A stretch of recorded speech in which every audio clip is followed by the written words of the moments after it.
سادہ ہے وہ، ملک کی 90% عوام جس کے ساتھ کھڑی ہے، ہسٹری کا، تاریخ کا پاکستان کی سب سے بڑا لیڈر ہے وہ، 3.5 کروڑ لوگوں نے اس کو ووٹ ڈال دیا، وہ سادہ ہے؟ اور پاکستان کی تاریخ میں ایسا وزڈم رکھنے والا اتنا گریٹ، اتنا بڑا لیڈر آج تک کوئی نہیں آیا، اتنا ویژنری لیڈر جو سیاست عمران خان کو آتی کونسلر بننے کا لائق نہیں چھوڑا اس نے اپنی تمام سیاسی مخالفین کو۔ تمہیں لگتا ہے کہ وہ سادہ ہے؟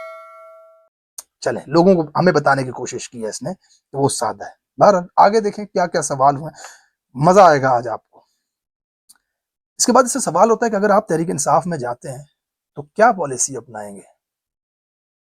کہتا ہے اسٹیبلشمنٹ سے جا کر کے تھوڑی سی سپیس مانگوں گا، تھوڑی سی، ٹھیک ہے آپ ہیں، پاور میں ہیں، طاقت میں ہیں، تھوڑی سی سپیس دے دیں کہ ہم سیاست کر سکیں۔ مطلب اپنے پا گوشت کے لیے تو پرائی بھینس ذبح کرنے کے چکر میں ہے۔ یہاں 16,000 لوگ جیلوں میں چلے گئے، خان کو 4 گولیاں لگ گئیں، بیوی اس کی جیل میں ہے، سال سے بے گناہ جیل بھگت رہا ہے، تھوڑی سی سپیس لینے کے لیے، سیاست کرنے کے لیے۔ ابے بھائی اس ملک کے اندر کیا ہوا چل رہی ہے تجھے کچھ پتا ہے؟ رول آف لا، کانسٹیٹیوشن، آئین کی بحالی، حقیقی آزادی، اصل جمہوریت، فریڈم، لوگ مانتے ہی نہیں ہیں اسٹیبلشمنٹ کی اس طاقت کو، اس بدماشی کو۔ تو چھوٹی سی سپیس لے کے آئے گا، خان صاحب کو کہے گا چلیں جی جگہ ملی ہے گھسو ہے جی، جا تو دانشور، تم بناؤ گے بیانیہ پی ٹی آئی کا۔ یہ اسپوک پرسن ہے، بہت اچھا ہے، بہت صحیح دفاع کرتا ہے جی پی ٹی آئی، چیک کرو ذرا ایسے، تھوڑی سی سپیس لوں گا جی۔ بہرحال آگے چلے، اس کے بعد سوال اس سے ہوتا ہے نواز شریف لیڈر ہے؟ کہتا ہے بالکل ہے لیڈر۔ اب اندازہ کرو، نواز شریف کا کہہ رہا ہے بالکل وہ لیڈر ہے، کیسے کیسے؟ تم جس پارٹی میں گھسنا چاہ رہے ہو، جس پارٹی میں اتنا عرصہ رہے ہو، وہاں سے بھاگے ہو تم، بہرحال اس کا لیڈر نواز شریف کو چور کہتا ہے، اس کے کارکنان نواز شریف کو چور کہتے ہیں۔ آج بھی جا کر کے گوگل کرو، $1.6 بلین کا مالک ہے وہ، لوہے کے کارخانے سے اس نے یہ دولت بنا لی، اس کی بیوی، بچے، اس باقی جو رشتہ دار ہیں، اس کا بھتیجا، بھائی، ان کو چھوڑ دو، صرف اکیلے کی دولت، لوہے کے کارخانے سے اتنا پیسہ بنانے والا کرپٹ ترین آدمی، جس کی باہر کے ملک میں جائیدادیں ہیں، جو ڈیل کر لیتا ہے ہمیشہ، جو بھاگ جاتا ہے 50 روپے کے فارم کے اوپر، تم اس کو بتانا چاہ رہے ہو کہ لیڈر ہے؟ خود کو کہتے ہو کہ تم تحریک انصاف کے اندر جانا چاہتے ہو، تمہاری پہچان تحریک انصاف ہے۔ مریم نواز کو کہہ رہا ہے بہت بڑی لیڈر بن سکتی تھی، ایک غلطی اس سے ہوئی جس نے ڈیل کر لی، کہتا ہے پر بہت بڑی لیڈر بن سکتی تھی مریم نواز، اس کو لگتا ہے بہت بڑی لیڈر بن سکتی تھی۔ مریم نواز کی صرف ایک قابلیت ہے کہ وہ سابقہ وزیر اعظم کی بیٹی ہے، ورنہ پولیس لائنوں میں جا کے روزانہ پتلونے بدلنے والی تمہیں کس اینگل سے لیڈر لگ رہی ہے؟ وزیر اعلیٰ ہاؤس کے لان میں کھڑی ہو کر کے 6 کیمرے آس پاس گھما کر کے ٹک ٹاک بنانے والی عورت تمہیں کہاں سے لیڈر لگ رہی ہے؟ جو خدا کے 99 ناموں کے نیچے کھڑے ہو کر کے جھوٹے حلف اٹھاتے ہیں، جو فارم 47 آج بھی ٹیمپرڈ پڑے ہوئے ہیں الیکشن کمیشن کی ویب سائٹ کے اوپر، ان پر جیتنے والے دھوکے باز، جھوٹے، مکار، آئین توڑنے والے، کانسٹیٹیوشن توڑنے والے، پاکستانیوں کے ساتھ ظلم کرنے والے کہاں سے لیڈر لگتے ہیں تمہیں؟ وہ تمہیں صحیح غلط کی تمیز تک نہیں ہے، تم آ کر کے پی ٹی آئی کا بیانیہ بناؤ گے؟ آگے جائیں، آگے جائیں، دیکھتے جائیں اس نے کس طریقے سے باریک وارداتیں ڈالی ہیں اس انٹرویو کے اندر آ کر کے۔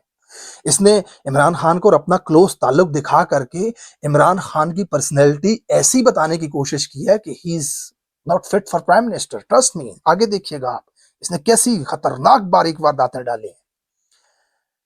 اس کے بعد اس سے سوال ہوتا ہے کہ جنرل عاصم منیر کو D G I S I سے کیوں ہٹایا گیا تھا؟ اس کے جواب میں پتہ ہے یہ کتنی باریک واردات ڈالتا ہے۔ جو لوگ ذرا کلوزلی پولیٹکس میں انوالو ہیں نا، انہیں تو یہ سمجھ آ جائے گی، جن کو اتنا زیادہ نہیں پتا انہیں میں بتا دیتا ہوں۔ یہ کہتا ہے اس وقت میں کھڑے لائن تھا، اور آگے سے منصور پوچھتا ہے کون قریب تھے پھر؟ یہ پلانٹڈ انٹرویو تھا، میں نے دیکھتے ہی میں سمجھ گیا تھا یہ پلان ہے، یہ اسکرپٹ ہے۔ وہ کیوں یہ سوال پوچھتا ہے کون قریب تھے؟ تو وہ پتہ ہے یہ کیا کہتا ہے فواد کہتا ہے وہ زلفی بخاری وغیرہ۔ اب جو تحریک انصاف کے کارکنان ہیں ان کو پتہ ہے زلفی بخاری کی ایک آڈیو لیک ہوئی تھی بیگم صاحبہ کے ساتھ، اور وہ بیگم صاحبہ کے ساتھ ایک تعلق تھا اس کا، ان کی فون جو لیک ہوئی تھی لوگوں نے سنی تھی، توشہ خانہ کے حوالے سے گفتگو تھی اس کے اندر۔ تو یہ کہنا یہ چاہ رہا ہے کہ بشرا بیگم نے ٹرانسفر کروائی تھی. یہ وہی بیانیاں جو اسٹیبلشمنٹ پچھلے 2 سال سے بیچنے کی کوشش کر رہی ہے کہ جنرل عاصم منیر نے بشرا بیگم کی ایک فائل دی تھی عمران خان کو کرپشن کی, اس کے بعد اس کو ہٹا دیا تھا. اب نلے سوال یہ ہے, اگر تو اس بیانیے کو بنانے کی کوشش کر رہا ہے تو 4 سال پہلے جو فائل دی تھی کرپشن کی, وہ فائل کدھر ہے؟ اس فائل کو لے آ کر اس میں سزا دلواؤ نا. عدت کیس میں کیوں سزا دلوائی ہوئی ہے اس کو؟ وہ فائل کدھر ہے جو دی تھی؟ یہ بیانیہ جو نون لیگ دیتی ہے, اسٹیبلشمنٹ دیتی ہے کہ بشرا بی بی کی کرپشن کی فائل عمران خان کو دی گئی, عمران خان نے ان کو سیٹ سے ہٹا دیا, اس کی تائید کی ہے اس بندے نے اشارے میں مسکراتے ہوئے گندے سے سٹائل میں. ویسے بائی دا وے کسی کے اس کے اوپر کمنٹ نہیں کرنا چاہیے, لیکن بڑی گندی پرسنالٹی ہے اس آدمی کی. بہرحال آگے پوچھتا ہے جنرل باجوہ کے حوالے سے سوال کرتے ہوئے, ان کی بڑی تعریفیں کرتا ہے. کہتا ہے کہ میں سمجھتا ہوں کہ جٹ آدمی ہے, زبردست آدمی ہے, ٹھیک آدمی ہے. میں یہ سمجھتا ہوں کہ جب کوئی طاقت میں سے چلا جائے تو تب اس کے بارے میں بات نہیں کرنی چاہیے, جب طاقت میں ہوتا تو تب تو آپ کے منہ سے بات نہیں نکلتی. اس وقت جیل میں بھی بیٹھا ہوا ہے نا, جو وہ کر رہا ہے, ابھی بھی کر رہا ہے. وہ کہہ رہا ہے چھوڑوں گا نہیں. یہ تم ہو جو طاقت جانے کا انتظار کرتے ہو. اور ایک واقعہ سناتا ہے بڑا زبردست, مختصر سا واقعہ. کہتا ہے جنرل باجوہ ایک دفعہ آئے میٹنگ میں, انہوں نے خان صاحب سے سلام نہیں کیا, ورنہ وہ آتے ہیں تو کرسی پہ سب کو سلام کرتے ہیں, پھر جاتے ہوئے کندھے پہ ہاتھ رکھ کے ہمیں بھی ساتھ لے جاتے ہیں.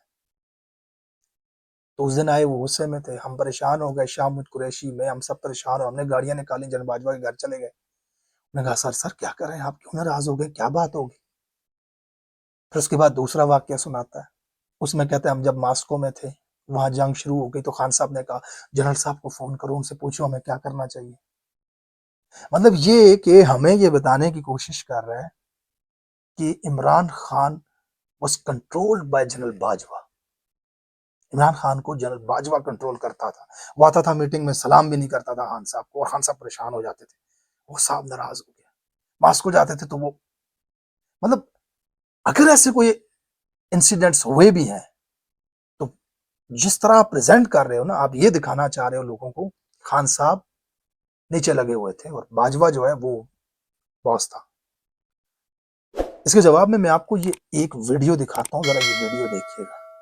یہ ویڈیو ہے عمران خان کی حکومت جانے کے غالباً 2-3 دن پہلے کی. اس ویڈیو کو دیکھ کر کے آپ کو کہیں سے لگتا ہے کہ خان صاحب, جنرل باجوہ صاحب باس تھے, خان صاحب ڈکٹیشن لیتے تھے ان سے؟ آپ نے وہ انٹرویو سنا ہے جس میں خان صاحب ٹانگ پہ ٹانگ رکھ کے کہتا ہے کہ مجھ سے کیا جرأت ہے آرمی چیف کی استعفیٰ مانگے, میں اس کا استعفیٰ ڈیمانڈ کروں گا. یہ بتانا چاہ رہا ہے جیسے نون لیگ والے ہمیں بتانے کی کوشش کرتے ہیں کہ وہی چلا رہے تھے, وہی آپ کو لے کر کے آئے تھے, آپ ڈمی تھے. یہاں پر اس نے یہ والی باریک واردات ڈالی ہے. اچھا, اس کے بعد جب سائفر کے معاملے میں سوال پوچھا جاتا ہے ان سے, تو یہ بالکل لاتلکی کا اظہار کر دیتا ہے. کہتا ہے خان صاحب کی پارٹی میں ایسے لوگ ہیں جو سازشوں پہ بلیف کرتے ہیں, تو خان صاحب کو بھی شاید اسی طرح کو سازش وازش ہے, سائفر نہیں. مجھے نہیں لگتا کہ سائفر کی وجہ سے حکومت گری ہے. مطلب آپ کے لیڈر کا جو بیانیہ ہے اس کے ایگزیکٹ 90 ڈگری اپوزٹ کھڑا ہو گیا جا کر کے یہ, اور کہتا ہے میں تحریک انصاف میں آنا چاہتا ہوں. اس کی سوچ, اس کا مائنڈ, یہ کسی بیانیے کا دفاع تک نہیں کر سکتا کیمرے کے اوپر بیٹھ کر کے, تو یہ تحریک انصاف میں کیا کرنے آئے گا؟ اس کے لیے کہہ رہے ہوتے ہیں یہ ٹٹپنجی آ کر کے کہ اسپوک پرسن بہت اچھا ہے, بولتا بہت اچھا ہے. اور جھوٹا آدمی ہے, جھوٹ بولتا ہے, بہت اچھا بولتا ہے جھوٹ. اب آتا ہوں اس اہم کوسچن پہ جو میں نے آپ سے وعدہ کیا تھا, ویلاگ کے آخر میں آپ کو بتاؤں گا تحریک انصاف میں اس کی واپسی ہونی چاہیے کہ نہیں. سب سے پہلی چیز, جن لوگوں نے تحریک انصاف کو مشکل وقت میں چھوڑا, جب کریک ڈاؤن تھا, لوگوں کی گرفتاریاں ہو رہی تھیں, سخت وقت تھا, وہ چھوڑ کر آسان الفاظ میں, سمپل بھاشا میں بھاگ گئے, سخت حالات کا مقابلہ نہیں کر سکے, سائیڈ پہ ہو گئے کہ بھائی ہم وی آر لیونگ ہے. خان صاحب کا بہت کلیئر مائنڈ ہے ان کے حوالے سے کہ ان کی وجہ سے پارٹی کو بہت بڑا نقصان ہوا. پاکستانیوں, اگر 9 مئی کے بعد یہ لوگ پارٹی کو نہ چھوڑتے, پارٹی اسی طرح متحد رہتی, تو کیا اس لیول پہ کریک ڈاؤن ہو سکتا تھا پارٹی پہ؟ کبھی بھی نہیں ہو سکتا تھا. تمام نئے لوگوں کو لانا پڑا پارٹی کے اندر عمران خان صاحب کو, کس لیے کہ یہ بھاگ گئے تھے. بہت کم لوگ کھڑے رہے. جناب علی, آپ جب نعرے لگاتے تھے لوگوں کے جلسوں میں، تیرا باپ بھی دے گا آزادی، میں چھین کے لوں گا آزادی، تیرا باپ بھی دے گا آزادی، تیرا باپ بھی دے گا آزادی، جب وہ آئے تو بھاگ گیا، لوگ کھڑے تھے بیچارے، وہ 16,000 جیلوں کو چلے گئے، تو بھاگ گیا بیچ میں سے۔ تو پہلی بات یہ ہے نا کہ لیڈر کے کرائٹیریا پہ آپ پورا نہیں اترتے۔ آپ لیڈر کے لیے پہلی شرط یہ ہے کہ دلیر ہو، سخت حالات کا مقابلہ کرنے والا ہو۔ آپ نہیں ہیں، آپ بحیثیت کارکن جوائن کرنے میں مسئلہ نہیں ہے۔ جو لوگ آپ کے پوسٹر لگایا کرتے تھے دیواروں پہ ہیں، جو پارٹی کے جھنڈے لگایا کرتے تھے، جلسے میں کرسیاں لگایا کرتے تھے، وہ جیلوں کو چلے گئے، سال ہوا جیل کے اندر بند ہیں، وہ کل نکل کے باہر آئے، آپ پھر سٹیج پہ کھڑے ہوں، لیڈر صاحب وہ نیچے کرسیاں لگائیں۔ This is not a justice, Mr. Fawad. You should be a carcon if you want to come back to the party. Trust me.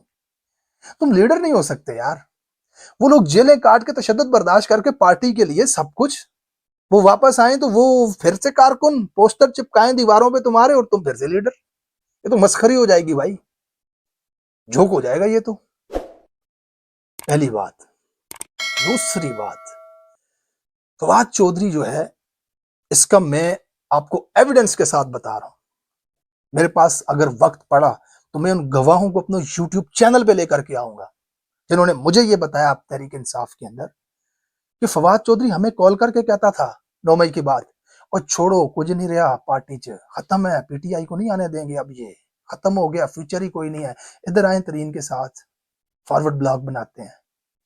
اور یہ بندہ لوگوں کو، تحریک انصاف کی خواتین کو، مردوں کو، M P As M N As کو کالیں کرتا تھا۔ اسے بتایا تھا، اسٹیبلشمنٹ نے اشارہ کیا تھا، ترین آ رہا ہے پنجاب میں، یہ دوڑ گیا ادھر۔ پھر آپ جا کے دیکھیں اس کی تصویریں آئیں، پھر وہاں پہ گیا، ان سے ملاقاتیں کی، اس کے بعد کوئی اندر کی اسٹریٹجی ہوئی، کچھ بھی ہوا، یہ سٹیپ بیک کر گیا، وہاں استحکام میں نہیں گیا۔ بہرحال پہلے جب اس نے پریس کانفرنس کی تھی، اس نے لا تعلقی کا اظہار کیا تحریک انصاف سے، تو یہ تو لوگوں کو توڑ رہا تھا اس وقت، منافق جھوٹا آدمی۔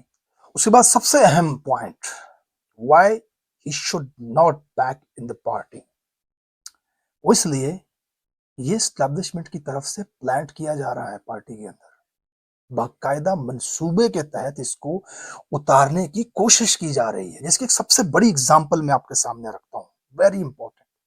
شہریار افریدی پارٹی کا بہت سینئر لیڈر ہے، پچھلے غالباً مہینوں سے اس کی خان صاحب کے ساتھ ملاقات نہیں ہو پا رہی، مہینوں سے خان صاحب سے نہیں مل پا رہا، اور ایک آدمی جس کا نام آج تک آپ نے نہیں سنا ہوگا، یہ سمد یعقوب نام کا آدمی، یہ خان صاحب سے 2 بار جیل میں ملاقات کر کے آ جاتا ہے، اور یہی آدمی ٹویٹر پہ فواد چودھری کی واپسی کی کیمپین چلاتا ہے، اور یہی آدمی فواد چودھری کے ساتھ عمران خان کی طرف سے ایرانی سفارت خانے میں ان کے صدر کی وفات میں تعزیت کے ساتھ بھی جاتا ہے۔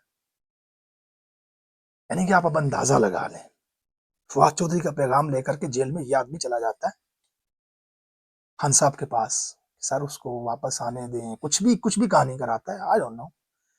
اور پارٹی کا سابقہ فیڈرل منسٹر شہریار افریدی، اتنا بڑا پارٹی کا نام، اس کی 4 مہینوں سے ملاقات ہی نہیں ہو رہی خان صاحب کے ساتھ۔ تو اس کو پلانٹ کیا جا رہا ہے تحریک انصاف کے اندر۔ اب آپ کو یہ ویلوگ بنا کر بتانے کا مقصد یہ تھا کہ تحریک انصاف وہ واحد جماعت ہے جس کے فیصلے ان کی کارکنان کی رائے کو مد نظر رکھتے ہوئے کیے جاتے ہیں۔ آپ اپنے کمنٹس میں، ٹویٹس میں، ٹک ٹاک میں، جہاں پر بھی آپ کمنٹ کر سکتے ہیں، بول سکتے ہیں، لکھ سکتے ہیں، پوسٹ لگا سکتے ہیں، ضرور اس شخص کی آپ نے مخالفت کرنی ہے تحریک انصاف کے اندر شمولیت کی، تاکہ لیڈرشپ تک یہ میسج جائے، this type of coward should not back in the party۔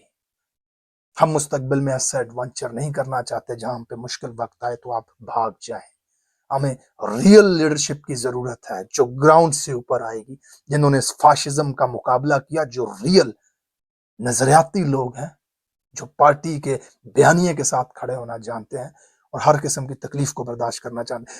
I'm sorry to say in the end، میں یہ نہیں کہتا کہ جس آپ پر اگر ظلم ہوا تو آپ برداشت کریں، آپ لوہے کے نہیں بنے ہو، آپ انسان ہیں۔